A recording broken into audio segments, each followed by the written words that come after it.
Okay. So again, thanks for coming in on a Friday, even though you didn't sign up for Friday class, but this is how the school's dealing with catching up for things. I'm capturing today's material. Hopefully it'll work the way I want to. And we'll have this as reference, especially for people that can't make it today. Last time, I almost said last week, on Tuesday when we met before, I asked for you to look at a case study that applies to what we're doing right now, which is in the lab practical folder here. Before we get to actually looking at that, I want to take a little bit of time to talk about that test, lab practical. Now, we're in what is week 3 as far as how the class is laid out, but thanks to the snow days, everything's moving very quickly. So the test is scheduled for the 2nd, which is week after next, maybe? Coming up really soon. So I want to explain to you how it works so you can start preparing for it in enough time. Usually I go through this like the week before, which is probably what, Monday or something like that. Anyway, so just in the speed that we're running through everything this semester, I want to be sure I say this while I have some time, and it's kind of relevant to what we're doing today since we're looking at this case study. Now, the lab practical exam traditionally is based on the idea in, say, a medical school anatomy class where the students are spending the course dissecting a cadaver or something like that, and then they're tested on their knowledge of what they did in the lab by standing around the cadaver that they've dissected, and their instructor points to different things and asks them to name them. We're not obviously a cadaver lab here, so that's not really exactly how it would work. But that approach is usually what pretty much any practical exam is about. Sort of the practical aspect of what we're studying, what we're working with in lab. The way that usually translates into a course like this is instead of using a dissected cadaver, we use something like these models here.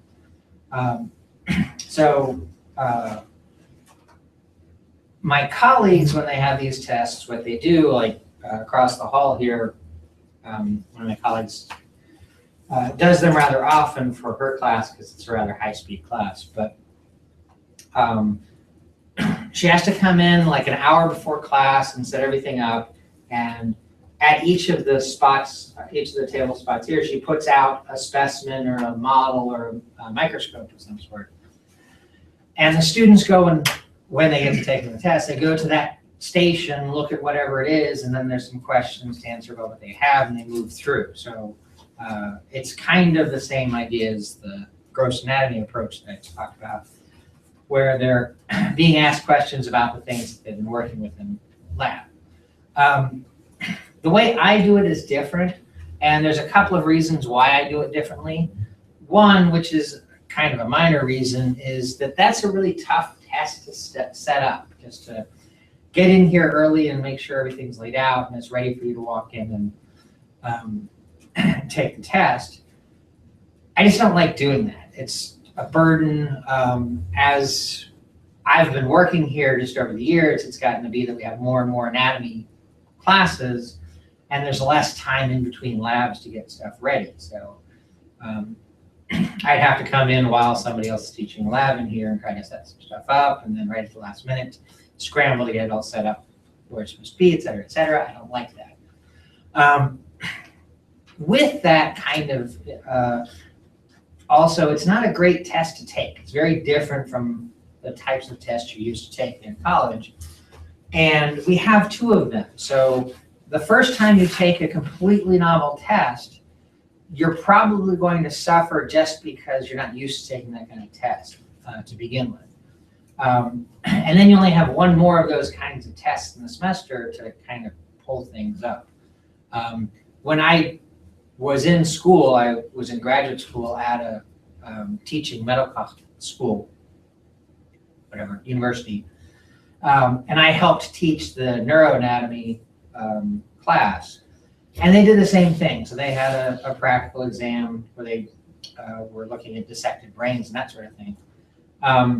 And so what we did as a graduate students helping out is that we'd come in like the night before, earlier that week, and we'd set up a fake version of the practical so they could take one that there was no grade associated with, so they could sort of see how it works. So when they did come in to take the one that really was a grade, the logistical part of taking the test was sort of out of the way. And that didn't affect their performance in the test so much.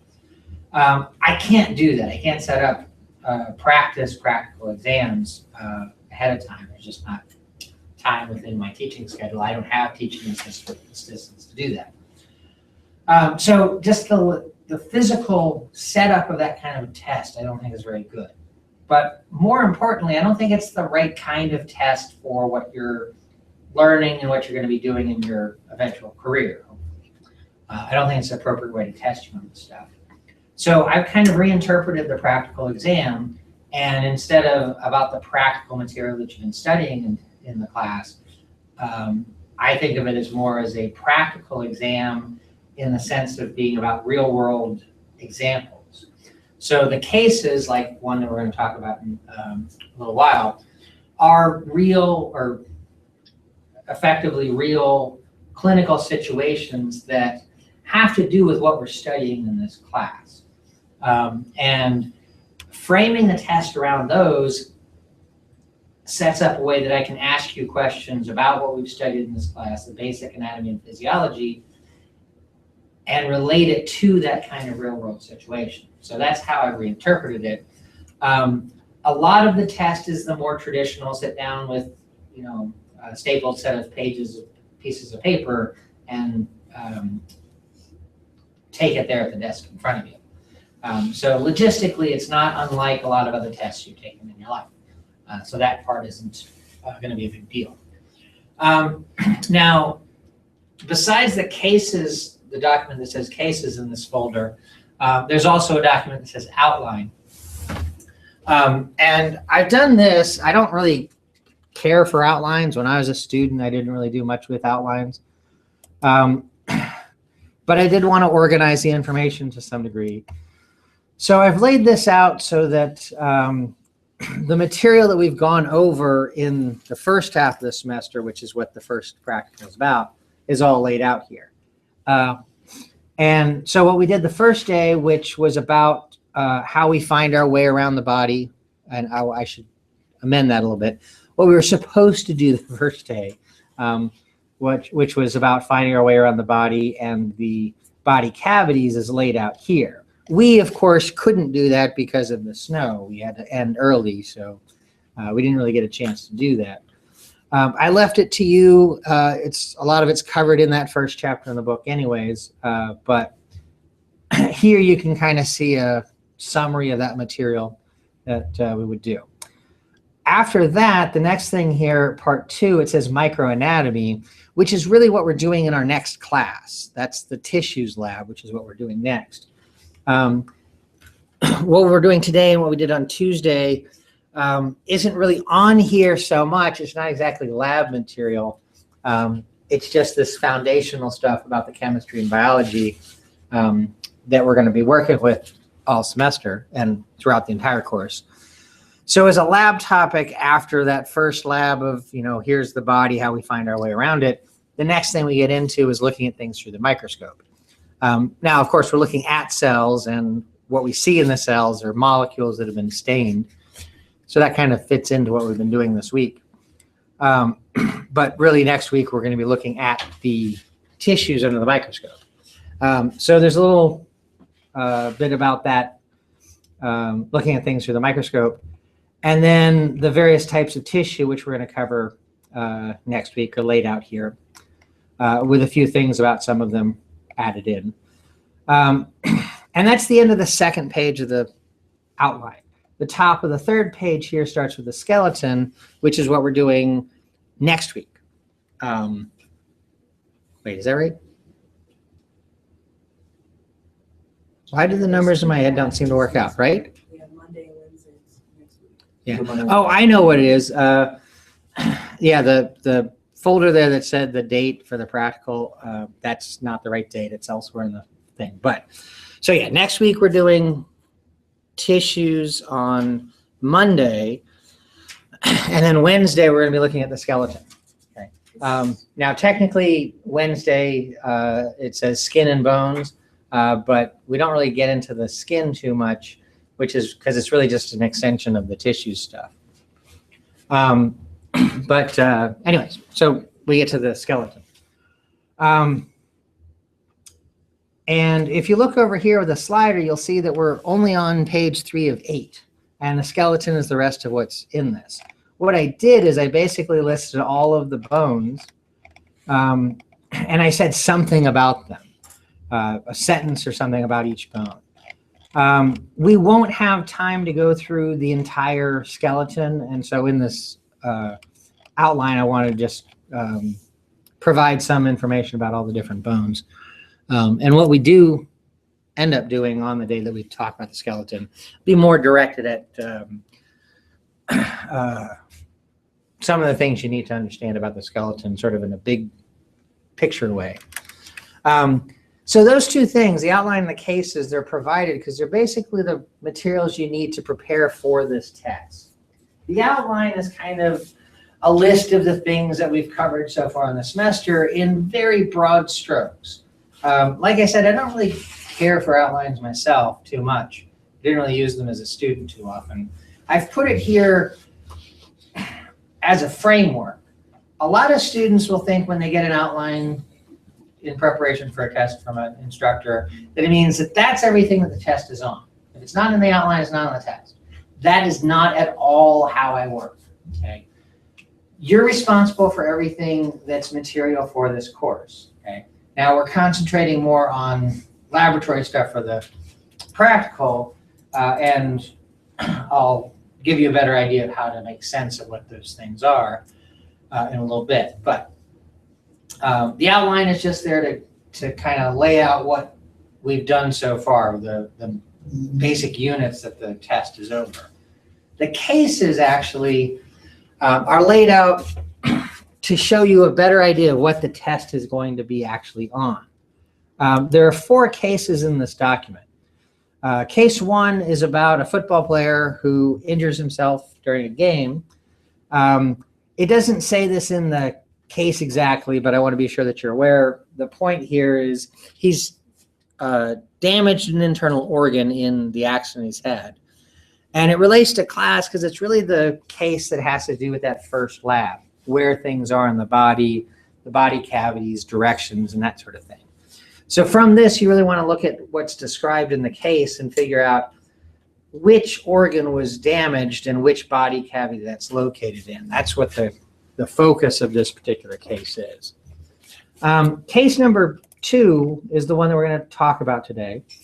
And it really is covering the molecules, cells, and tissues all together. And when we talk about it, that'll be more evident. And then cases 3 and 4 are both about broken bones. So they're obviously about the skeleton. One's a teenager in a motor vehicle accident. The other one's an older woman with osteoporosis. And in both situations, there's broken bones. So it's sort of focusing on those. The way that I like to explain why you have the cases and why those are for studying for the test is that it tells you what the questions on the test are mostly going to be about. So let me describe the actual makeup of the test a little bit. There's actually 2 parts to the test. On the day that it's scheduled, which might be the second, I got to look at a calendar and make sure I got the date right. But whatever day that's scheduled, whatever day it's on the schedule, you're You're gonna come in here and you're gonna take this test. It's a 50 multiple choice question test, okay? The second component is online, which is actually the third part of what's in this folder here. So after cases and outline, the third thing here, it says practical 1.1. That's an online assignment that goes with this. It goes a little bit further into the cases, which I'll explain a little bit. So let me talk about the 50 multiple choice question test first. There are 4 cases, and that's what these questions are about. 4 doesn't go into 50 exactly evenly. So on average, there's 12 or 13 questions per case. And I'm going to hand out to you when you come into the class that day, a stapled set of pages, and it'll have a place for you to put your name at the top. And then the first thing it'll have there is case 1. So what's on this, which I didn't quite get to the top of the page here. Okay. So that exact text will be on the test. You don't have to memorize the case. You just want to be familiar with it so you can answer questions about it. But you don't have to memorize any of the stuff in it. That'll be there. And then immediately after the text of case 1, it'll have its dozen or so questions about that case. And then it'll have case 2 printed. And then it'll be followed with its dozen or so cases in case 3 and its questions, in case 4 and its questions. That's what'll be here.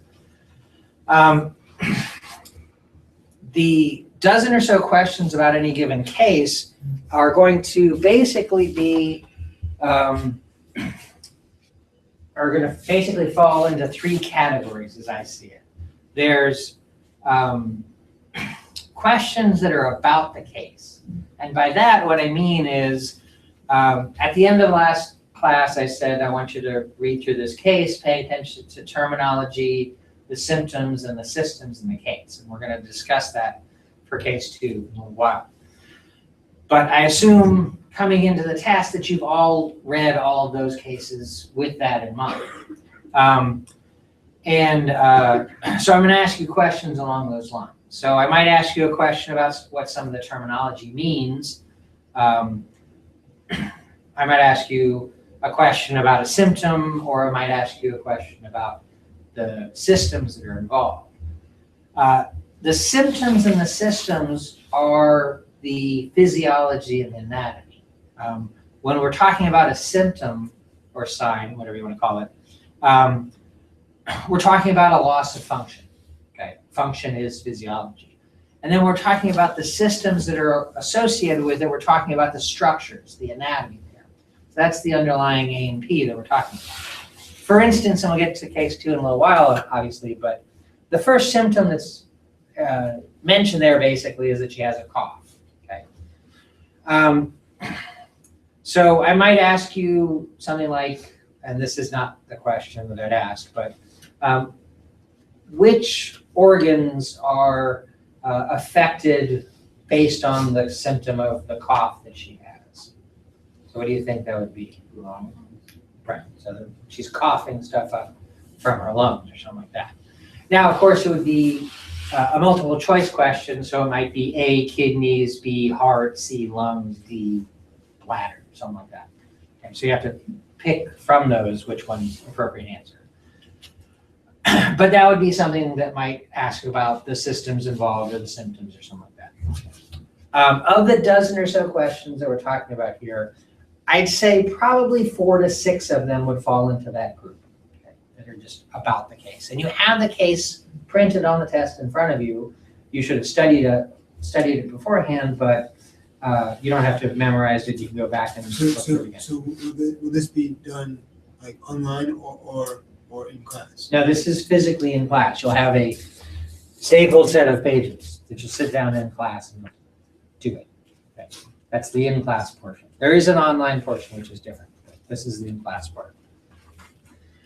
Then the next type I like to describe as being not about the case, which sounds kind of strange the way that it comes out. The first type is about the case. The second type I'm saying is not about the case, which sounds like it'd be about anything. But really what I mean is each of these cases have to do with a particular unit that we've studied in this course. And I want to be able to ask you questions that are beyond just what the case is about. For example, cases 3 and 4 are about particular broken bones.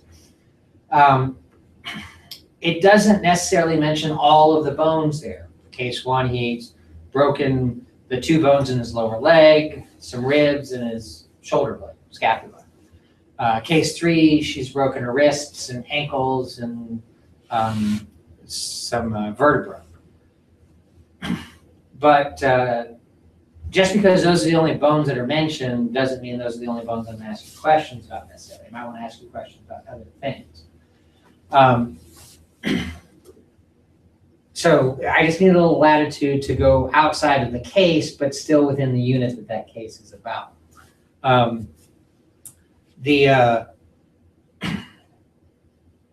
was I going with that?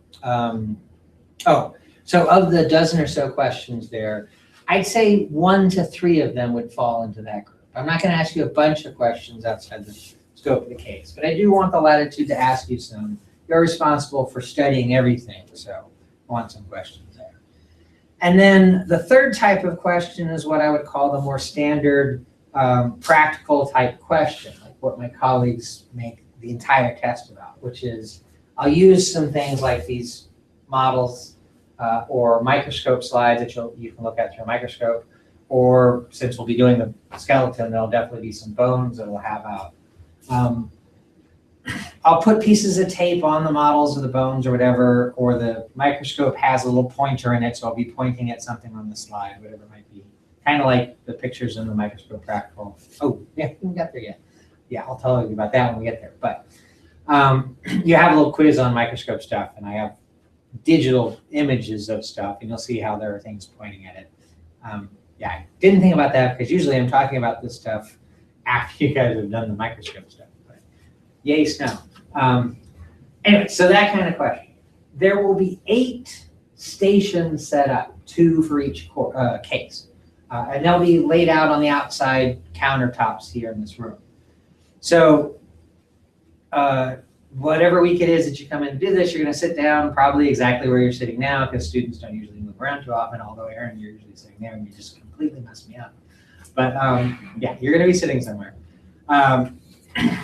And taking a regular paper test, and you'll get to the occasional question which will say, go to station 1. I actually won't say go to, it'll just say station 1. So you get up and you walk over and you look at something over here, and you answer the questions about that. Then you go back and sit down, bless you, and you keep answering the other questions. Now, of those more traditional types of questions, I would like them to be about the case also. But sometimes there's just something I want to ask you about that's not going to be directly about the case. So the bones I'm showing you might not be bones that are from the case. Like I just sort of ran through that list of bones. It's very easy to tell, you know, the tibia, which is your shin bone, apart from all of the other bones that I listed, the scapula, the ribs, the ankle, you know.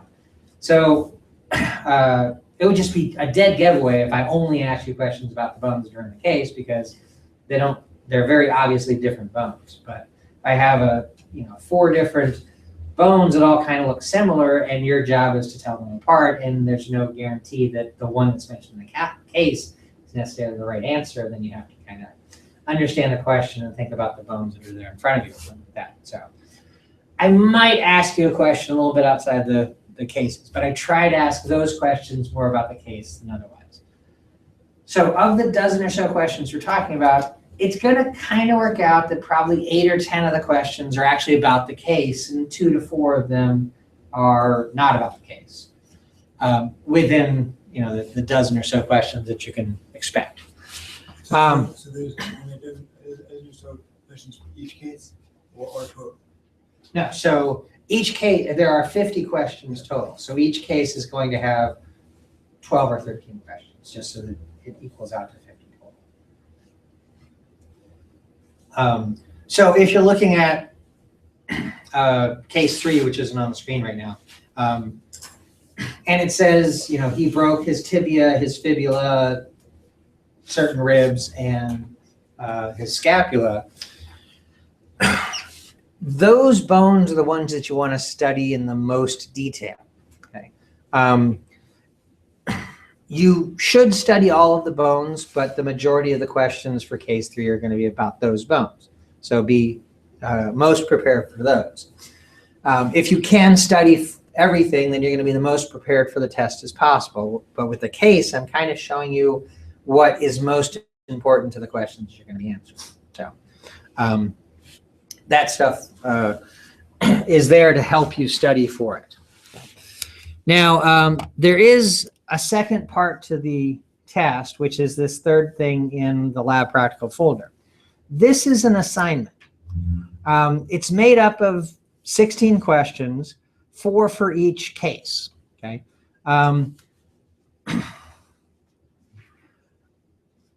It's due on March 22nd, which, okay, I got to look at the calendar really to understand everything, but it's due on March 22nd, which is, The last week of break. yeah, that's right. The break ends on, well, the 21st is Saturday and we don't have Sunday classes. So technically break ends on the 21st as far as the academic calendar is concerned. So the 22nd is Sunday there at the end of break. The 23rd is the Monday back from break. So it's going to be due before you get back from break. So yeah, thanks for reminding me of that. So that's when it's due. You have a lot of time to look at this. This is an assignment like a part 4 assignment where you can open it up, do some work, save your work, close it, come back later on, that sort of thing. There's no timer or anything like that. It's made up of mostly open-ended questions, okay? The kind, oh, come on, computer. There we go. The kind with these big wide open text fields. There are a few fill-in-the-blank looking questions. They're actually not fill-in-the-blank. It's a question with a one-word answer. But these are auto-corrected. The big open ones aren't. There's 16 questions, and it's basically 4 for each case. So case 1 is questions 1 through 4. Case 2 is 5 through 8, et cetera, et cetera. It does say for each question, case 1, question 1. Case 2, question 1. Oh, okay. So yeah, what we do for the rest of the day, you can watch a video of to catch up. All right. So case 1, case question 2, et cetera, et cetera. So you can keep track of which case the question applies to, that sort of thing. I have gotten in the past students who are answering a question thinking it was about case 4, but it's really about case 3 or something like that, and they answered wrong because they're answering it about the wrong things. So it lays out which ones are which. The point of these questions is to get a little bit deeper into the case. So beyond the terminology, symptoms, and systems approach that I talked about earlier. So it might be about treatment or, well, I guess drugs is part of treatment, or some other aspect of what's going on sort of deeper in the case. Now, let's see. The 50 multiple choice question test that you'll be taking on whatever day it is that we have the test, those are worth a point apiece. So it's a 50-point test, so to speak. And then the online assignment that I just showed you, there's 16 questions. They're worth 2 points apiece. That, of course, adds up to 82 points, but really the test is worth 75 points. Somewhere in some obsessive compulsive corner of my mind, tests have to fall into like 75, 50, 100 point groupings. 82 just is not right for me. But really what that means is you can score more than 75 points on the test, but it's worth 75 points. So if you get 76 through 82 on it, that just means you have that many extra points. Now, truthfully, not many students score that high on the test. So really what it ends up being is you have a little bit of wiggle room. Okay. On the day of, when you take the in-class part, when you're done, you'll hand it in and I'll tell you that you got however many questions out of 50 correct. It's like, let's say you get 38 out of 50 correct. Just let you know how you did in the test that day. Students will often process that to say, well, 38 out of 50 is 76%, so I've got a C on the test. But that's not actually how you do it on a test, because that's only the in-class portion. There's still the online part, and there's some extra points to play. If you get all 16 questions correct online, that's 32 more points. So if you have 38 walking out of here the day of the in-class part, and then you do 32 online, 38 and 32 add up to 70 points. 70 out of 75, it's like 92.5% or something like that. So it might feel like you did very poorly, you walk out of here with a C. It's not impossible for you to get an A on the test overall. Okay? And really, when I work things out in the grade book, it's really just about points. Okay? So it's a 75-point test. There are 82 points worth of questions, and whatever you get of those 82 points, so it goes in there out of the 75. So, the in-class portion, will the questions be multiple choice to an answer, or all of them are multiple choice? Yes, actually, the more traditional type of practical, usually what it is you have 50. You have a answer sheet with 50 blanks on it. You have to write in the name of each little thing that the piece of paper is pointing at. And again, I don't think that's really appropriate. These days, nobody has to know the exact name of everything. Everybody's got access to Google somehow.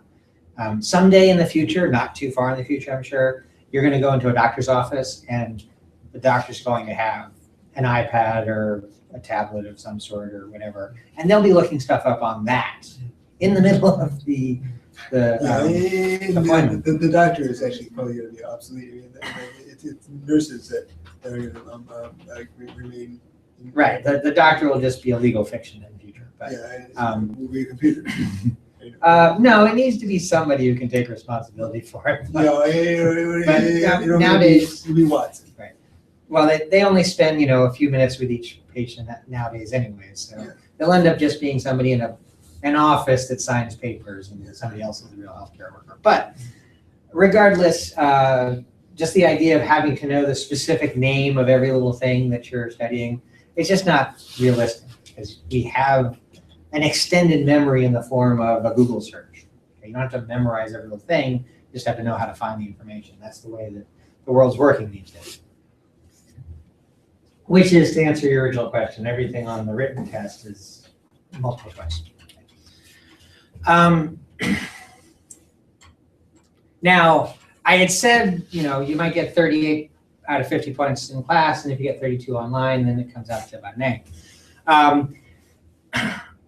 Understand that you have to get 32 points online, but I'm comfortable saying that because it's actually not uncommon. Probably about half the students do fairly well on the online part, 30 or 32 points.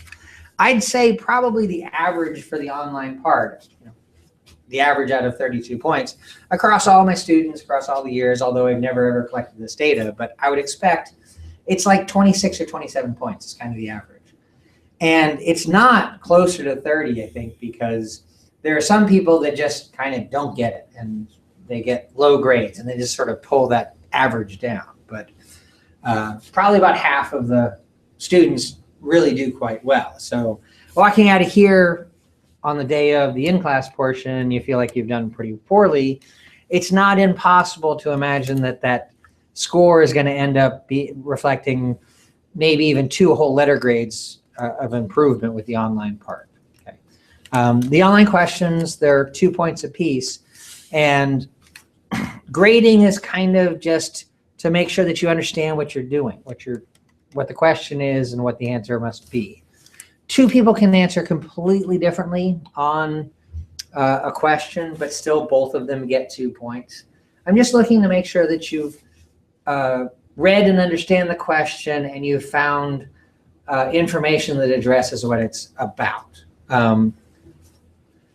There are certainly questions that I know that there are like 3 or 4 different ways to answer them, and I'm just looking for answers in those different realms. Okay, so it's possible that people have different answers, but they'll still get full credit on it. You get half credit if you seem to kind of know what's going on, but you really aren't putting a clear answer down, or something that students will often do is write everything they imagine has to do with the question and hope that something in there is correct. Okay. I do want you to be aware of what you're writing, and if you over answer questions, not just on this, I do take that into account. I'll take points off for just spewing everything you can imagine into an answer. Okay. But so that's kind of the guidelines for grading. It's like, if you've done a good job and you've read the question, understand what's asking about, and you've found a good, reasonable answer about it, you'll get the full credit. If you're in the neighborhood, you get half credit, and then if you're just way off from left field, then you won't get any credit for that question. So, like again, I said a couple of times already, probably about half the students taking this test do really well on the online portion of it. And the in-class test will be on the 9th? Actually, let me, because I keep throwing around dates here. The definitive answer to that is in the syllabus. Because after the snow days, I rearranged everything. Oh, okay. That's why I was so confused. What I did, so last time we met back on Tuesday, we did chemicals, bonding and that sort of stuff. And today we're going to look at the cellular level of organization, and we're going to talk about that in the context of this case 2 that we're about to get into. And then next week on Monday, we're going to start looking at the tissues. What I did is with Wednesday of next week, which is another snow makeup day, I sort of put an extra week's worth of stuff in there, or an extra class worth of stuff in there. So it says finished tissues and introduction to skin and bones. And none of my other A&P1 classes have that sort of week in there. They have 1 week on tissues and 1 week on skin and bones. So this will be nice. We'll have a little comforting space to finish things up on the tissues, and more time that I can spend talking about the integumentary and skeletal systems. I did that, I'm sure, because if I did it like all of my other A&P1 classes, it would have been cells today, tissues on Monday, skeleton on Wednesday, and then the practical the following Monday. And that would just be cruel and unusual to give you all of that information so quickly and then test you on it the next week. So you will actually have a little bit more time to incorporate this information. And other than the fact that this week, between Tuesday and today, we're doing chemical and cellular stuff together, otherwise the progression that we're doing is in keeping with how my other classes do it. So that means, yes, you're right, Aaron. The practical is actually on the 9th. And I'm leaving for a conference that week. I'm going to Chicago on Wednesday, which I guess is the 11th, where I'll be through the rest of that week. And then the following week is mid-semester break, spring break. And like I was showing on the online portion, the due date for that is the 22nd, the night before we come back after spring break. Okay, so that's hopefully a rather comfortable progression through the material, considering how fast we have to go through all this stuff leading up to it. So, but yeah, so those are the dates. Any questions about those? Okay. So like I said, I did want to talk about that, the structure of the test a little bit. We're talking about a case today, so it made sense to talk about it in the context of that. I usually actually don't talk about that until we get to the skeleton part of the semester, which will probably be starting next week anyway. So telling you this week just prepares you a little bit earlier for things. So you'll kind of know what to expect. When we do get to the skeleton stuff, and I'm talking about the skeleton, what you need to learn, I'll actually come back to cases 3 and 4 and be a little bit more specific about how to use those for studying for that. But I think what I've covered today gives you a bit of a regional overview. So, any questions about the practical exam? Okay. So we do want to now go on to start discussing this case. And as I was going through all that stuff, this thing of paper that I grabbed, I realized I'd printed out the case for one of my other A&P1 classes, and I got extras here. So I'll just give these to you so everyone has it in front of them as we're talking about it today. Which is good because I am going to, as we're talking about this, switch the screen around a little bit, so I might not have the case up in front of us on the screen all the time. I got one. Got plenty of leftovers. So everybody has it in front of them, even though I might be switching things around up on the screen here.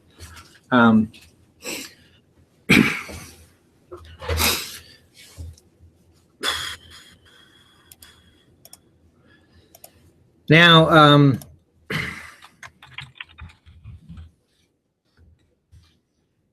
when I was talking about this stuff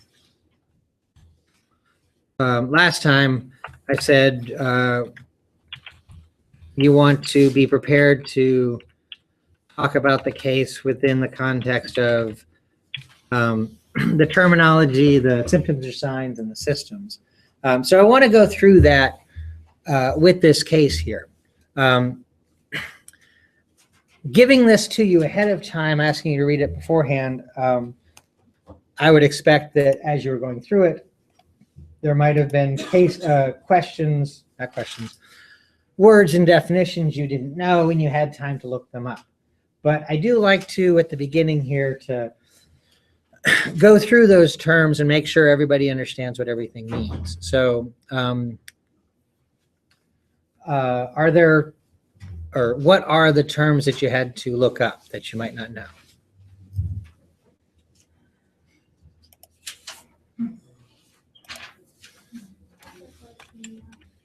Okay, hyperglycemia.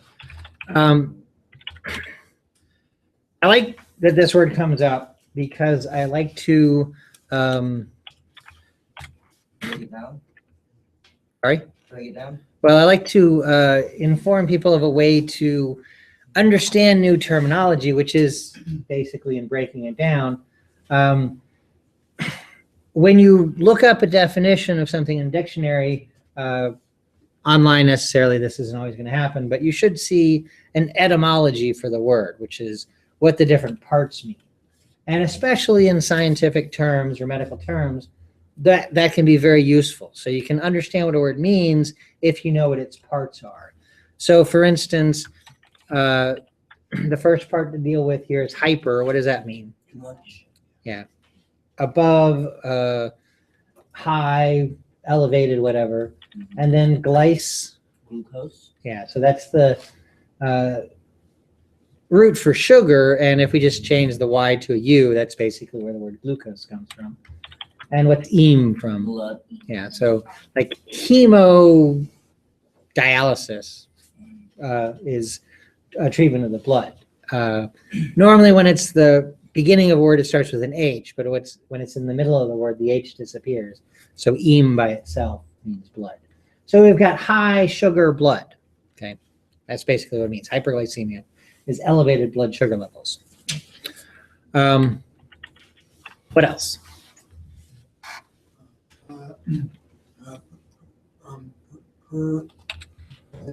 Purulent. What? Yeah, purulent. Yeah.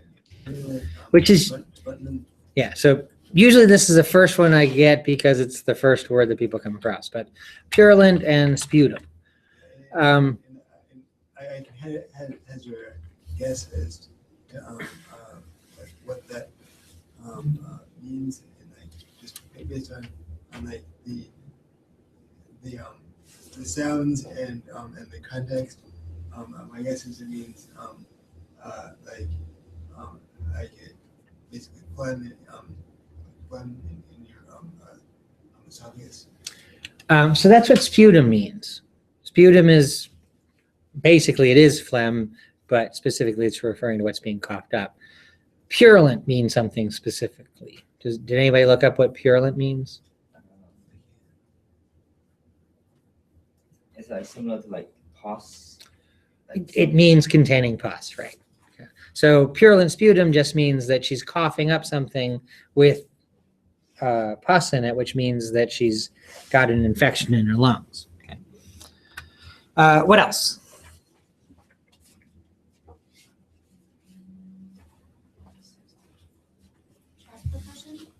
Okay, so I imagine you know what chest means. Do you know what percussion means? Right. So that's exactly it. When you're beating on your chest, that's chest percussion. And percussion. The point here is to loosen the mucus that is building up in our lungs so that it releases it. What else? I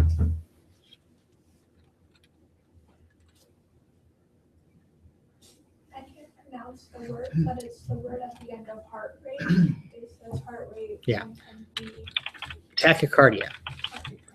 What does that mean? Too fast for heart rate. Yeah, it means elevated heart rate. I want to ask a question, which I don't know if anybody's going to answer. I asked this, about a quarter of my students across the board can provide an answer. What's another word that has tachy in it, that root, has nothing to do with medicine? Is it like somebody that ends in a car? Yeah, it has to do with the car. Yeah. And actually the Y isn't technically in the word, but same root. Yeah, it's like the timing of the motor. Right. So on your dashboard, you definitely have a dial that tells you how fast you're going, miles per hour.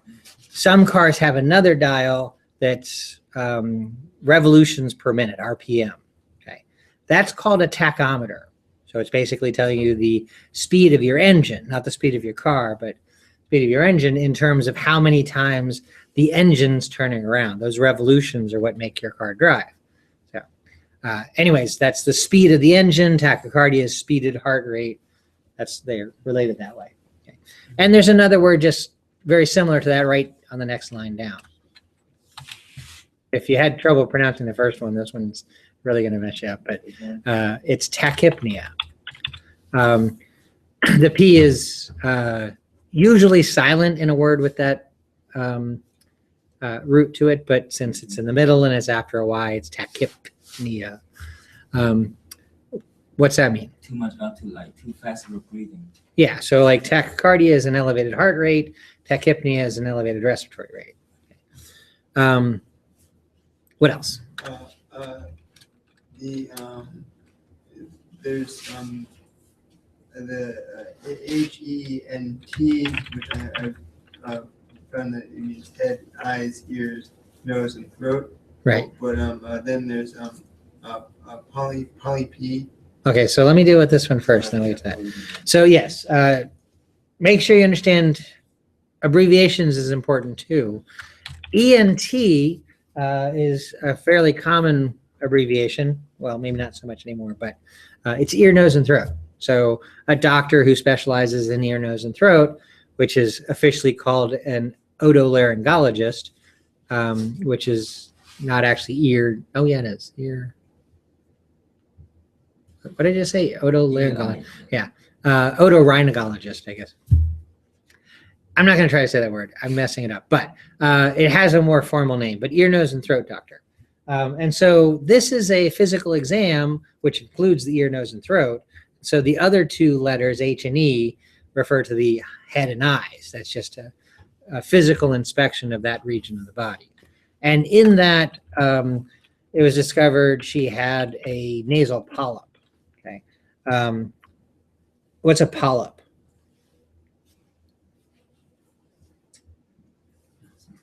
Blockage. I'm not sure. No.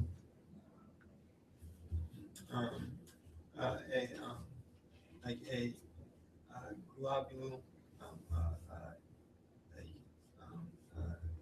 that's attached to something. Is that- That's fair. We can be more specific. Yeah. It's an abnormal growth of tissue Right. projected from the mucous membrane.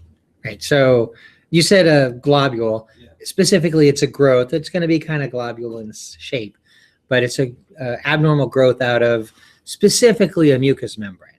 Okay. And the nasal lining is a mucous membrane. So, but most often when you hear polyps, you usually hear, in the large intestine or something like that. That's what a colonoscopy is looking for. So, what else?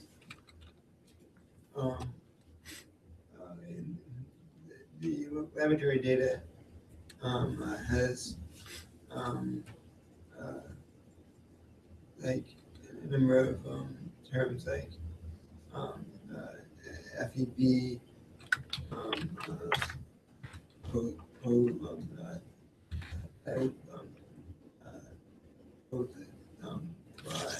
Prothrombin, albumin, etc. Now I'm not going to write all those out because the specifics of those aren't really important. But FEV, again, another abbreviation. This is a test that's performed. Did anybody look up what it stands for? You just know it. It's a lung function test. Right, it's a test of lung function. It stands for forced expiratory volume, which is the way the test works. The subject is asked to fill their lungs as full of air as possible and then breathe out forcefully. That's the forced exhalation. And then in the test, they're measuring actually how much of the air that they exhale leaves in the first, I think it's second of time. So for her, it's 50%. So half of what she exhales over the first second. And I believe that normal values for this are going to be around 60 or so percent. So for her, it shows that she has decreased lung function. And then these other ones, prothrombin, albumin, et cetera, I'm not going to define all of those. They are just collectively the names of various proteins which are produced by the liver. They are, I think all of them, blood proteins, but they're produced by the liver, which is what's relevant here. Okay. What else?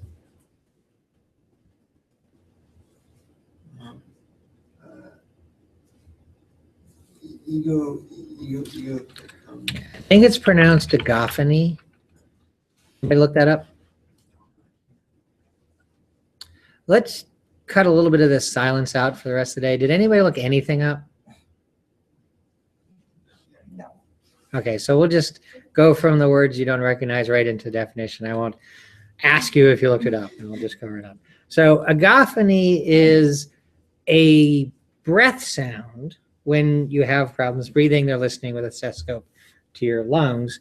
Agophony, if I remember correctly, specifically is a sound that's produced with speech, like when somebody's speaking, if there's extra sounds, crackling or liquidy sounds in the lung while they're speaking, that's agophony, which if I remember correctly in this case, it actually says she doesn't have, right? No. Yeah, but there's another one that she does have, which is rhonchi. So again, that's just another breath sound, some sort of wheezing or crackling or whatever, which makes sense because she's got a lung infection, so there's going to be fluid in her lungs. But what else? So is that different from egophony, which is spelled with a PHO-N-E? Oh, is that supposed to be an O? I don't know. But when I did a Google search for the word, it said showing results for egophony. I didn't write this case. I actually got it from, I think it was the Baylor School of Medicine. So Yeah, see up at the top. So that could very well be a misprint. And that sort of makes sense because PHON is a root that means sound, as in phonetics or telephone, something like that. So yeah, maybe it's not spelled correctly there, but truthfully, this is the first year anybody's pointed out that it might be spelled wrong. So I don't know. Yeah, and when I did search and said for Ecopany, so like results came up. So yeah, actually, more results came out for Ecopany than Ecopony. So I don't know. Yeah, and it's Yeah. Okay. So we'll just fix that right now. There, egophony. Yay. Okay. Thanks for pointing that out. Okay. Other terms that you didn't recognize, or you still don't recognize. Exacerbation. So this is really why she's this is why she's in the hospital. We know what her problem is, what her disease is. She has cystic fibrosis, but she's always had cystic fibrosis. She's going into the hospital now because her systems are exacerbated. So exacerbation just means getting worse. And so, and with this particular case, it's like 4 or 5 times a year she has to go in to the hospital for treatment to usually deal with the lung infections, but she has some other problems too. What else?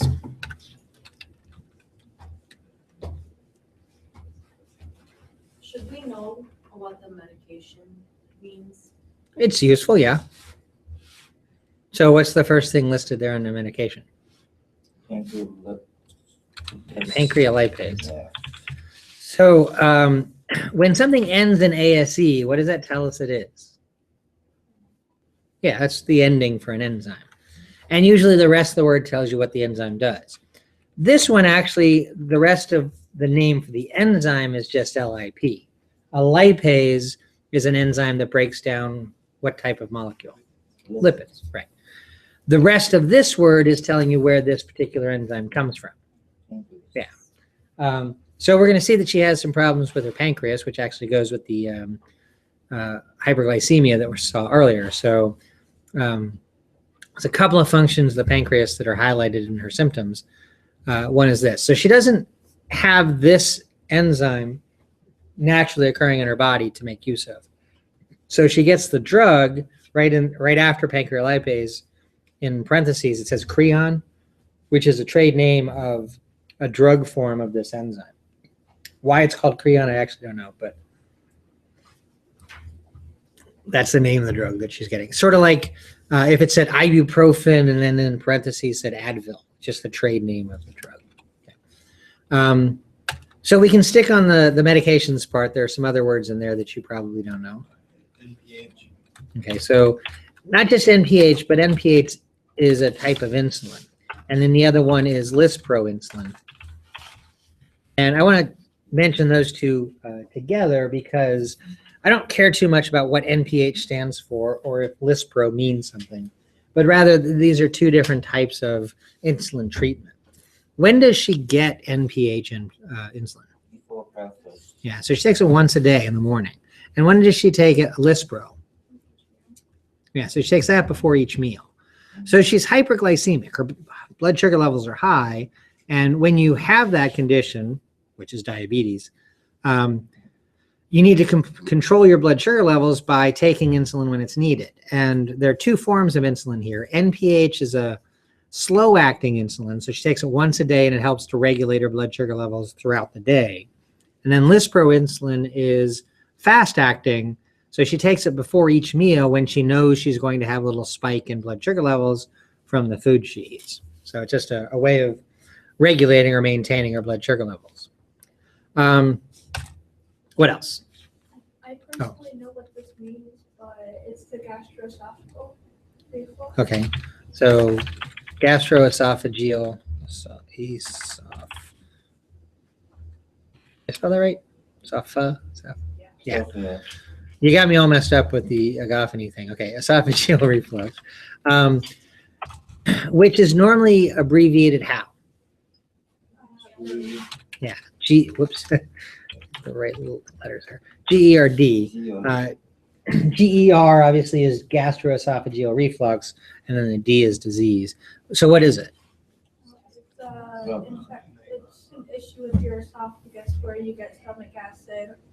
Like, I have it, so I know what it is. You get chronic heartburn. Right. You sometimes get stomach acid in your esophagus. Yeah, so the reflux there means washing back, and washing back from the stomach to the esophagus, which is what gastroesophageal means. That's stomach acid that's coming up, and typically that's called heartburn. Has nothing to do with the heart. It's just that the heart and the esophagus are kind of right next to each other there. So when you feel the pain in your esophagus from the stomach acid burning it, that's where the name comes from. What else? Did we mention like the Prevacid? Right. So there's Prevacid.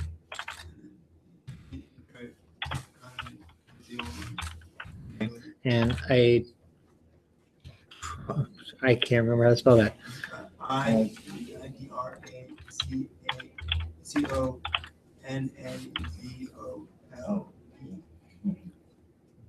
AZOLE. There's two N's in that? No, just one. Just one. Okay, so what's Prevacid? Right. I put TM after that. I don't know if it's technically trademarked, but that's a brand name of a drug. It prevents acid. Okay, that's where the name comes from. It blocks the protein in the stomach glands that actually pumps the acid into the stomach. That's the point. It's an early version of a drug very much like Nexium or Prilosec or something like that. And then itraconazole is an antifungal medication. Why would she be taking an antifungal medication? To prevent infection from the So not to prevent infection, but to prevent the spread of it. She's got the infection. We know that from the purulent sputum. So trying to treat the infection, she's taking antifungals. She's also taking antibiotics. What's the difference between an antifungal and antibiotic? One is bacteria. Yeah, antibiotics target bacteria, and antifungals obviously target fungal infections, which would be something in the neighborhood of, yeast. This isn't a yeast infection, but yeast is a type of fungus, or I'm blanking on the fungal, the type of fungus that usually causes lung infections. But you breathe in, spores from various types of fungal organisms, and they can then start growing in your lungs. Yeah. Does she have sort of bronchitis right now, or is it? Probably not. Bronchitis is just generally an inflammation of the bronchi, which technically she has, but as a clinical definition, what's causing her inflammation is something very different, so we wouldn't classify it as a bronchitis.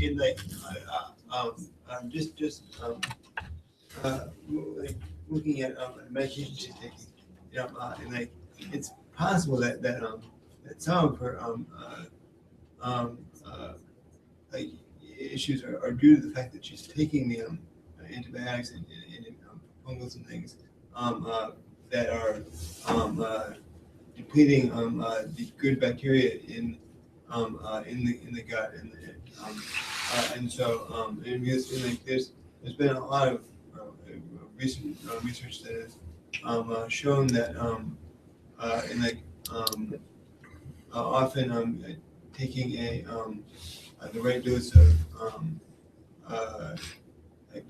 eating the right dose of bacteria back in your body mediates like a lot of like a range of symptoms, and because a lot of these symptoms are in the digestive system.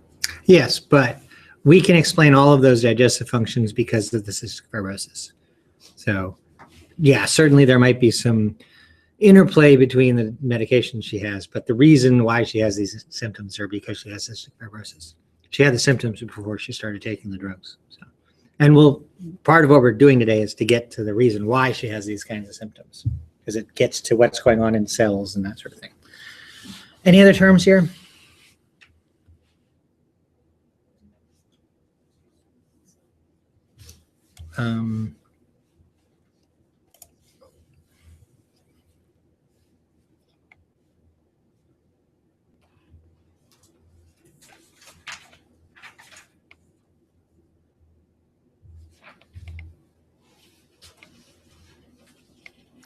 Yeah, that probably hits all the big ones.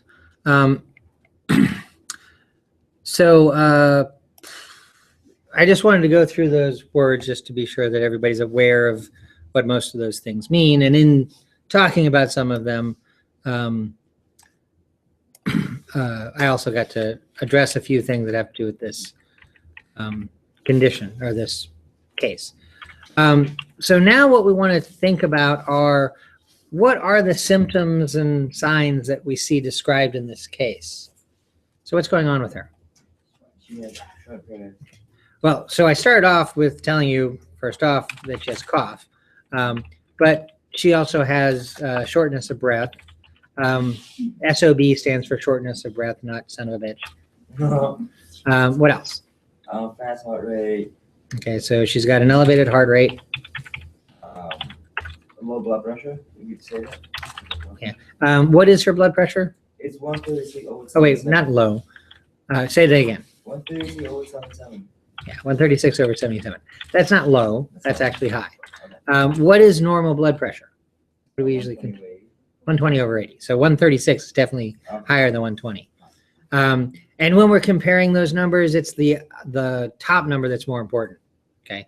Yeah, 77 is a little lower than 80, but the real problem we see, the big difference, is the 136 versus 120. She's losing weight. And how does it tell us that? Because there's a current weight and there's usual weight that we looked at. But it has in there a data point that actually addresses what her weight means. Yeah, the BMI. So she's got a little bit of a low BMI. What does BMI stand for?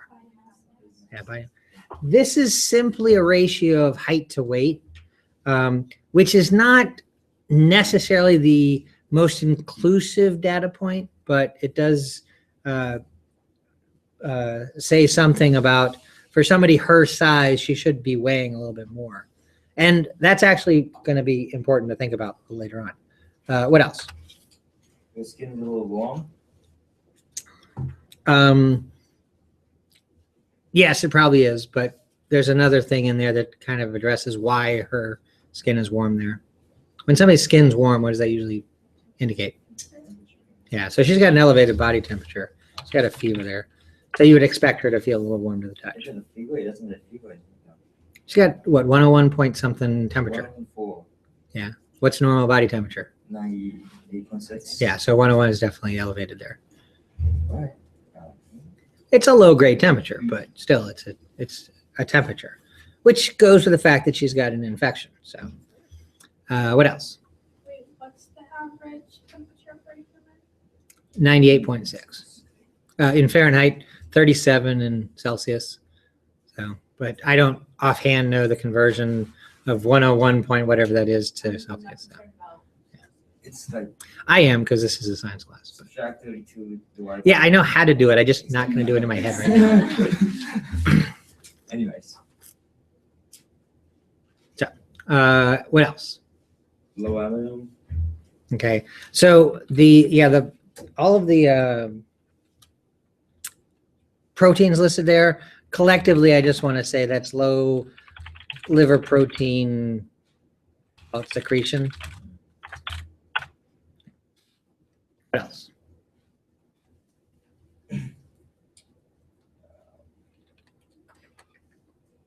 respiration. So she's got a low respiratory rate. I don't know if RR is necessarily the way that you abbreviate that, but HR for heart rate. So, oh, wait, not low. Fast. We did that wrong again. Yes, elevated. Case study I do in AMP2. Everything's low, so I'm just kind of getting that. But yes, this is an elevated respiratory rate, tachypnea. What is her respiratory rate? 24. 24. And what's a normal respiratory rate? 12, 20? I think most times I hear 12 to 18, but yeah, 24 is definitely elevated. You should be breathing normally on about a 5-second cycle, which would be 12 breaths per minute. But sometimes you breathe a little faster normally. What else? What else? That's it, right? No, that's not it. Once more. A lung sound. Okay, so there's some lung sounds.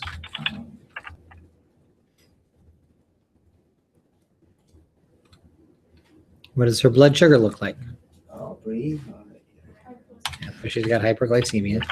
We defined it earlier, but it's still a symptom there or sign.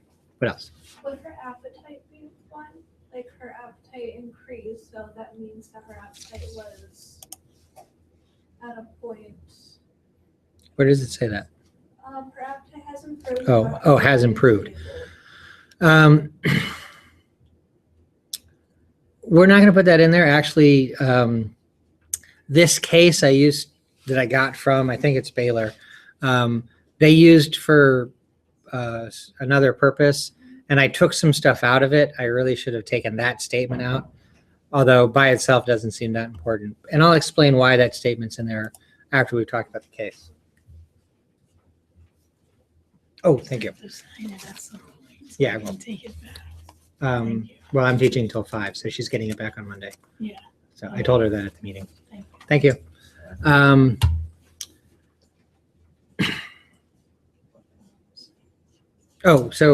Yeah, I'll explain what I cut out of the case because it really gets beyond what we're going to do here, but that's where the appetite statement comes from. But it's still kind of relevant to the case, not that her appetite's improved, but that appetite has something to do with the case. So that'll come up later. What else? Right. So she has peptic ulcers. What are peptic ulcers? Yeah, wounds, lesions in the lining of your stomach. When they're bad, yes, they're holes, but sometimes it's just thinning of the lining there. What else? Yeah, so she has the reflux. What else?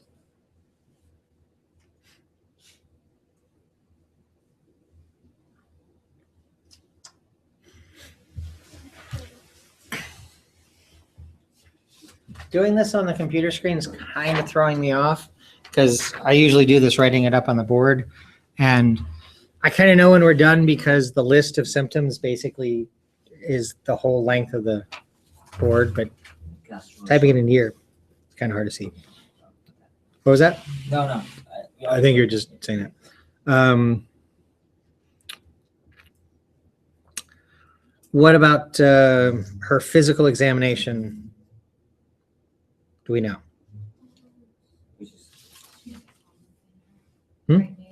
Yeah, so there's that nasal polyp. That's what I was looking for. We got all the other stuff in there.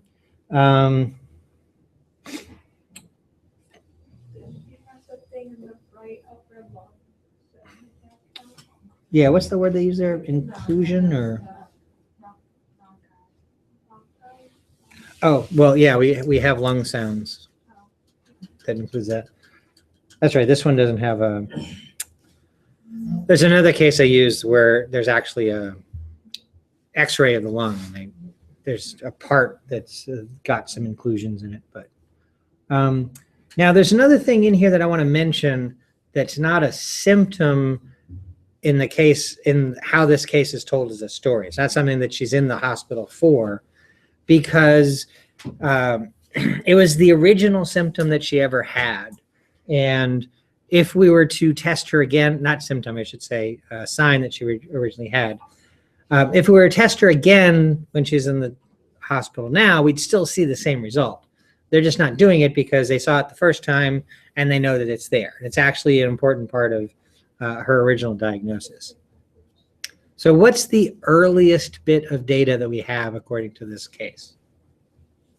Had a positive sweat chloride. Right. So she had this result called a positive, positive sweat chloride. And when did she get that result? She's 8 months old. So obviously she didn't say, I have a problem. She didn't necessarily know it, but probably her mom or somebody in her family was like kissing her on the forehead and said, gee, her skin doesn't taste quite right. So they went to the doctor, said, I was tasting my baby and it just wasn't right, or whatever. This is actually one of the early signs that leads to diagnoses of cystic fibrosis. So I wanted to put it in there because it has to do with the case, but it's not exactly a test they did here when she's 22 years old, because it would still be positive now and there's no reason to repeat the test at this point in her life. So, so I think that's probably a pretty good list of the symptoms. So what we want to do is to look at those symptoms and what systems are involved in them.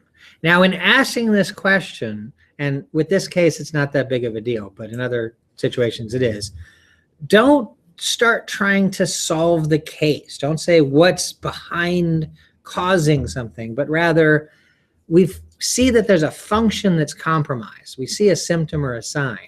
Which organ system is responsible for that function? We want to tie the anatomy to the physiology. So actually, let me make this screen smaller so I can see more stuff. So let's just start at the top and working down. What systems are there involved here? Yeah, so the respiratory system, which covers the cough and the shortness of breath. So if that goes off the top of the screen, we've already covered those. What else? Which part of this is about endocrine? The pancreas, Well, not just the pancreas, but specifically which symptom here? the lipid thing, the insulin production. Right, the high blood sugar levels, which is because the pancreas isn't making insulin. Now, I wanted to make you say that because there's two aspects of what's going on from the pancreas, and only the blood sugar level one is endocrine. The rest of it has something else to do. So what else? Cardiovascular. Yeah.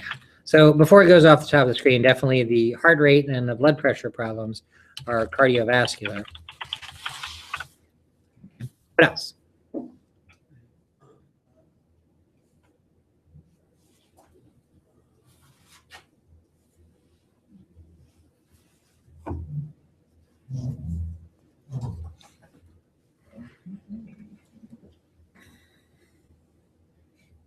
The digestive system. Right. So just as we're going down this list, cough and SOB were respiratory. We jumped down a little bit to hit hyperglycemia for endocrine, but then heart rate and blood pressure, cardiovascular, low BMI, the next one on the list there, going along with the peptic ulcers and the GERD, that's digestive system. And the low BMI is digestive system, and this is going to get to that appetite thing you brought up, Courtney, is because she's not getting the nutrients out of the food that she needs to keep her weight up given her height. So, and we'll talk about that a little bit more at the end, but there is that. What else? Oh, and the other pancreas issues, those are digestive. The pancreas is partly an endocrine gland, but mostly a digestive gland. And so the pancreolipase problem, that's from the pancreas, but it's a digestive enzyme. So, Circulatory, would that count as anything? well, that'd fall under cardiovascular. Okay. Alright.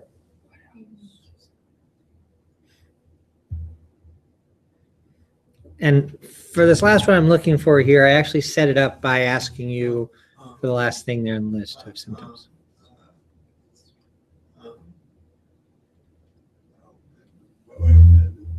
It deals with white blood cells. That's, Well, if you're trying to say immune system, Yes. that's not a system that's showing any loss of function. It's actually a symptom that's doing what it's supposed to do. That's why we see the fever, those kinds of things. And the purulent sputum, is the white blood cells fighting it off.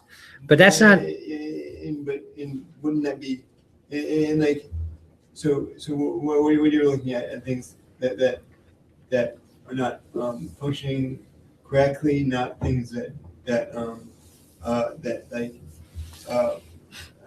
are abnormal. so the symptoms we're looking at are where we see a loss of function, where physiology is compromised. And so the symptoms we're looking at, the systems we're looking at is we're trying to classify which anatomy in the body is responsible for Yeah, it. because in fever would have something to do with that. Right, but fever is not a loss of function. That's actually the body functioning properly. So that's what I was getting at.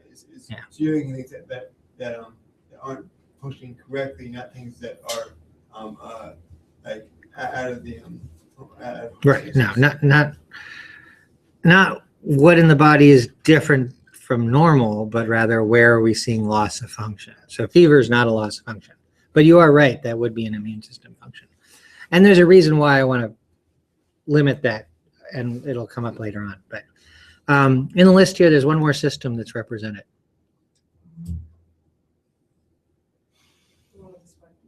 Right, so what system is that? and the integumentary. Yeah, so the skin or the integumentary system. Which is where we find sweat glands. So that's kind of going through the case to get the information out of it that we want. And from this information, we can sort of pursue an understanding what's happening in this case, which we're going to do. But we're actually going to stop now because we're about halfway through the day. So we'll take a little bit of break and we'll come back. So would you be okay with about 15-minute break? The sooner we get started, the sooner we can be done, or at least less fast I talk at the end of the period. So let's go ahead and take a break. At about 1/4 after, we'll come back and we'll finish up here. So where can